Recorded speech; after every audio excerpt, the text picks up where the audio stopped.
everybody. Hello, my secret agents. It's Agent D here, and I have my little sidekick with me as well. We thought we'd hop on here and say hello to you. We miss all of you, and we hope you are doing well. I hope you're having fun. I hope you got to do your fingerprint activity. We did ours. Yeah, and then I hope you've been having fun with your laser field and your obstacle course and doing all these fun spy things. So right now I'm going to share a Bible story with you, and we're continuing on with the life of Paul, and Taylor is actually going to sit over here, and so if I occasionally look over here, it's because I'm looking at her. All right, so Taylor, you can go ahead and hop down. All right, so we've been learning about Paul. Paul, last week, he was on a mission. He was on a mission to kidnap and capture Christians, and he was going to arrest Christians all throughout, and he was ready to go, and he was going, but God had a very different mission for him, and Paul actually believes on Jesus and believes that Jesus died and rose again, and he gets saved, and his new mission is that he wants to go out and tell everybody about Jesus. And so sure enough, Paul starts going on missionary trips. He's a missionary. A missionary is someone who goes and tells others about Jesus. You don't have to leave your house to be a missionary. You can tell your brothers and sisters about Jesus. You can tell your neighbors about Jesus. So you don't have to go very far, but some missionaries do. Some missionaries go very far away to tell others about Jesus. So Paul, he is one of those missionaries that decides to travel. He is going to travel and go pretty far away. And so Paul is traveling around with another man. Him and another man are traveling. And this other man's name is Barnabas. So it was Paul and Barnabas, and they had been going to different cities telling them about Jesus. They had gone to Antioch, and the people in Antioch hated them. They wanted to stone Paul. But Paul found out about it, and he left. And then he goes to Iconium, and they as well want to try to kill Paul. And so Paul has just been basically running from every city because they don't want to hear about Jesus. They don't want that talk. They don't want to know about Jesus and what he did. And so they have been actually trying to kill Paul. So Paul comes to this new city called Lystra. Can you say that? Say it really nice and loud. Go ahead. Lystra, yeah. So they go to Lystra or Lystra, however you say it. But they went to this city, and this story takes place in Acts 14. And it says in Acts 14 that in Lystra there was a crippled man. Now some of you might be saying, Mrs. DeWalt, what's a crippled man? Well, a crippled man is a man who cannot walk. His legs did not work. And he had been like that since he was born. So he has never, ever walked before. Not ever. He's never walked. And so he was sitting out there, and he was listening to Paul. Maybe some of his friends had brought him. Or maybe some of his family brought him out there. We're not quite sure. But he was sitting out there, and he was listening to everything Paul was saying about Jesus. Well, sure enough, Paul notices this man, and he's like, wow, this man is really listening to me. This man believes what I am saying. And so Paul looks at him, and in verse 10, Paul says in a really loud voice, he says, stand up on your feet, stand up. And sure enough, this crippled man, he stands right up. He's healed. He's completely healed. He's never walked before in his life, and now here he is standing and walking. And you can imagine these people were like, whoa! Did you see that? Did you see what Paul just did? Paul told our crippled man to stand up, and he did it. He stood up, and he's perfectly fine. They must have been so amazed. Well, they were amazed. And then they started running around telling everybody, did you know there's this man named Paul? He just healed our crippled. Did you know there's this man? Hey, have you seen this man? This man healed one of our crippled. And these people were so excited. Well, in the city of Lystra, there was some temples to fake gods. Even in the old times, there were people that worshiped gods that were not real. And we've talked about them. They would build idols or statues, and they would bow down and they would think that these statues could hear them. And we know those statues couldn't hear them at all. Those statues had no idea what any of those people were saying. They're just statues. And so in this city of Lystra, they worshiped lots of different gods, and they all gave them names, but they're not the true God. They're false gods. They're fake. And so two of the gods that they worshiped was named Zeus and Hermes. And so the priests of the temples of Zeus and Hermes, they heard the people talking. And they heard the people saying, hey, listen, this man Paul and his friend Barnabas are in our city, and they healed our crippled man. And so the priest thought, oh, our gods have come to earth. Zeus and Hermes are here on earth. And they're going to do these amazing things. And our gods are walking among us. And so they were so excited. And so they actually decided, oh, hey, we have to go quick. We have to go quick. And we have to find these men. They're our gods. And we have to start worshiping them. They were so excited. And so they went and they got some bulls. And they brought these bulls out. And they were like, we're going to throw this big party. And we're going to sacrifice these bulls. And we're going to give it to Paul. And we're going to give it to Barnabas. Because they're gods. They have this amazing power. Well, as soon as Paul and Barnabas heard that these men were going to worship Paul and Barnabas because they thought Paul and Barnabas were gods, they came running out. They came running out and they were like, no, we're not gods. You have this all wrong. We are not gods. We're just people. We're just men.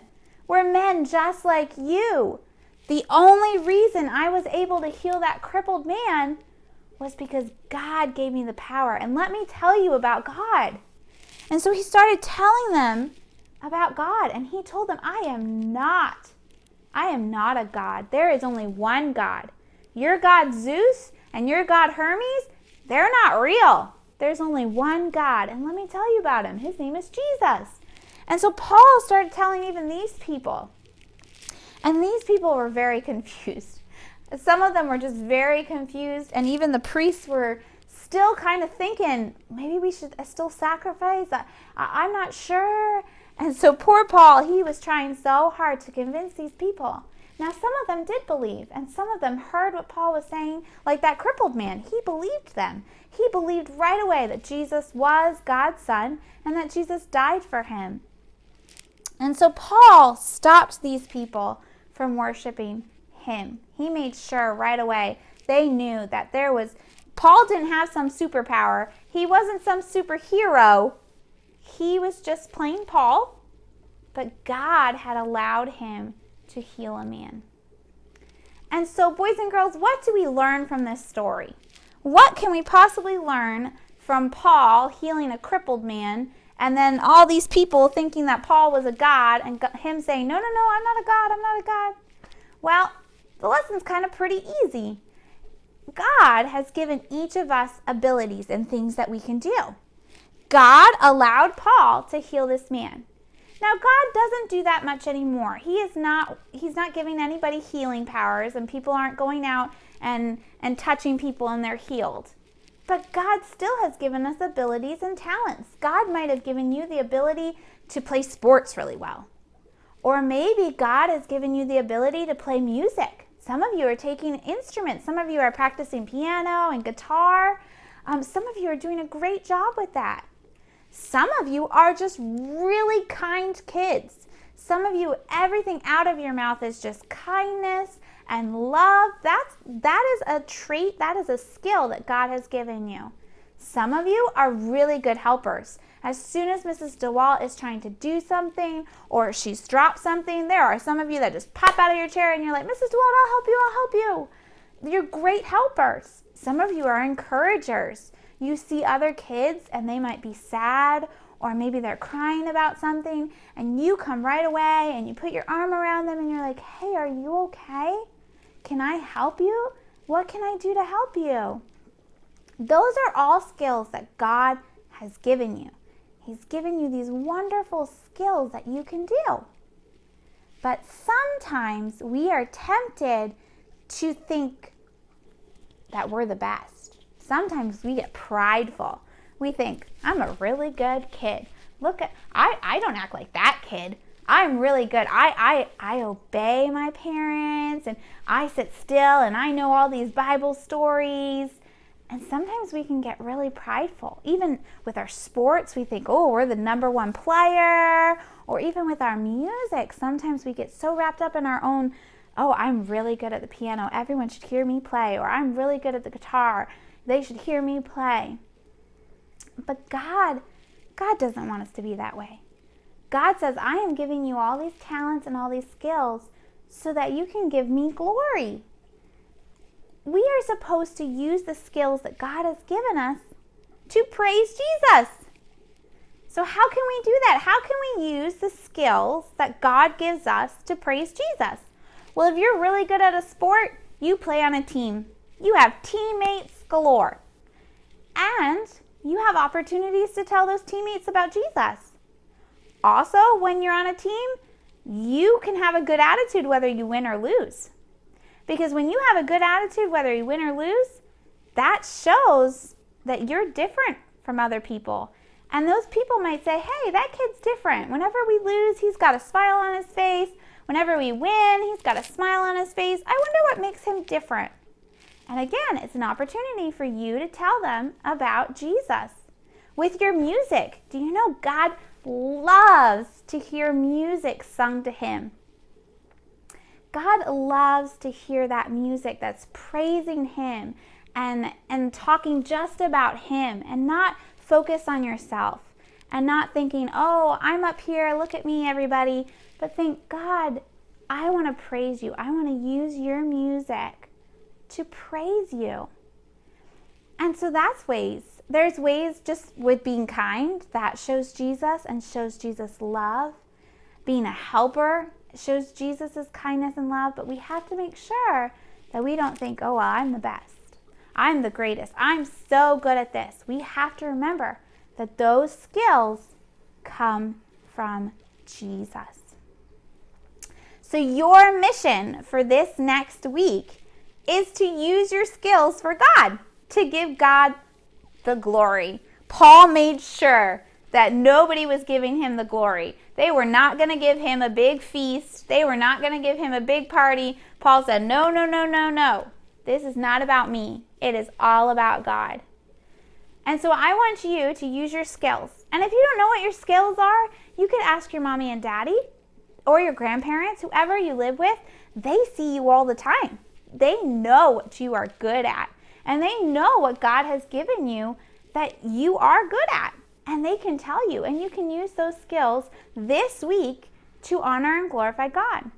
You know, I was thinking of different examples to give you. One of them, if you are kind and if you're an encourager, then you could write a letter right now. We can't go outside and we can't play with our friends right now, and we can go outside, but we can't play with anybody else right now. We're kind of just with our families and in our little homes and our little backyards.